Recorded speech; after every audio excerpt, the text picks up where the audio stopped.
It's like a Polaroid love saat Assalamualaikum warahmatullahi wabarakatuh. Kami dari kelompok 2 izin mempresentasikan tentang struktur kromosom, DNA, gen, RNA, serta proses transkripsi. Perkenalkan, nama saya Irma Filia. Saya Aida Sabila. Saya Tiara Nurul Pratiwi. Saya Dias Rilani. Saya Rina Filia. Di sini saya akan membincangkan tentang struktur kromosom. Struktur kromosom terdiri atas 2 bagian utama, yaitu sentromer dan lambungan kromosom. Sentromer merupakan bagian kromosom yang tidak terdapat gen. Sentromer berperan pada saat pembelahan sel, yaitu sebagai tempat melekatnya benang-benang spindel yang mengarahkan pembelahan sel. Kromatid identik yaitu 2 bagian karakteristik yang identik dari kromosom yang sudah diduplikasi. Telomere bagian paling ujung dari DNA linear, serta lengan pendek kromosom yaitu bagian badan utama kromosom yang mengandung gen. Centomer bagian pada ukuran DNA yang bertanggung jawab atas kromosom yang telah terrefleksi, serta lengan panjang berfungsi untuk mengatur pada benang spindel saat pembelahan sel. Di sini ada DNA, gen, sama RNA. Yang pertama DNA, gen, gen itu unit yang mewarisi sifat. Ada gen 1, gen 2. Ini gambarnya. Fungsi gen yaitu mengatur perkembangan dan proses metabolisme individu. Yang kedua, menyampaikan informasi genetis dari generasi ke generasi berikutnya. Yang ketiga, sebagai 2 arah tersendiri kromosom. Yang keempat, setiap gen mendapat tempat khusus dalam kromosom. Yang kedua adalah DNA. Ini DNA kayak begini. Yang ke-1, fungsinya mewariskan informasi genetik pada keturunannya. Yang kedua, menyimpan informasi genetik atau kode genetik protein tubuh. Yang ketiga, DNA dapat mengalami mutasi yang menguntungkan, lalu ke evolusi, lalu ke mutasi yang merugikan, lalu penyakit atau kelainan.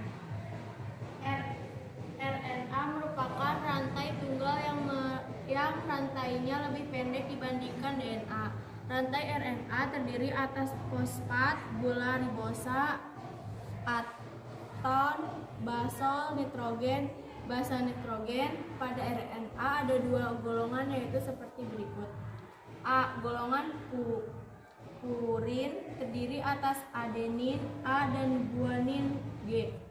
Golongan pitimidin terdiri atas urasil U dan sitosin atau aerosin S atau C. Jenis RNA. 1. mRNA. A. Membawa asam amino menyusun protein dalam sintesis protein. 2. tRNA. B. Fungsinya menyusun ribosom bersama dengan protein. 3. rRNA. C. Fungsinya membawa informasi genetik dari DNA ke ribosom.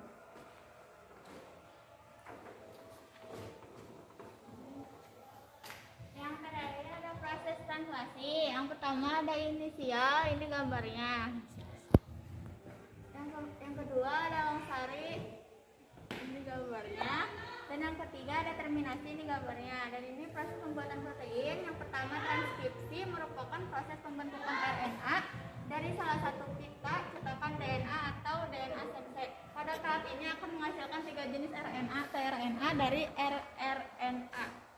Dan yang kedua ada translasi, merupakan proses urutan nukleotida dalam mRNA yang diterjemahkan ke dalam urutan asam amino dari polipeptida.